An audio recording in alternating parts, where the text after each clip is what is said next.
దేవుడితో నడవాలనుకుంటే దేవుడు నడిపిస్తాడు. సాతానుతో నడవాలనుకుంటే సాతాను నడిపిస్తాడు.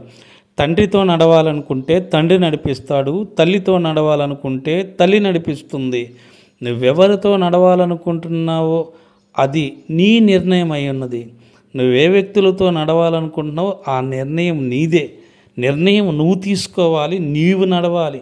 కనుక ప్రియ సహోదరుడా, సహోదరి, దేవునితో నడవాలని నువ్వు నిర్ణయించుకుంటే దేవునితో నడువు. దేవుడు నిన్ను ఆశీర్వదిస్తాడు. కష్టం వచ్చిందనో, నష్టం వచ్చిందనో, వ్యాధి వచ్చిందనో, బాధ వచ్చిందనో, సమస్యలు వచ్చినాయనో దేవుని చెయ్యి విడిచిపెట్టకు. దేవుణ్ణి వెంబడించడం విడిచిపెట్టకు. నువ్వు దేవుణ్ణి వెంబడించినప్పుడు దేవుడు ఖచ్చితంగా నీకు సహాయమును చేసి నిన్ను రక్షించి నిన్ను కాపాడుతూ నిన్ను ఆశీర్వదించి దేవుని రాజ్యమునకు దేవుడు సిద్ధపరచగలడు.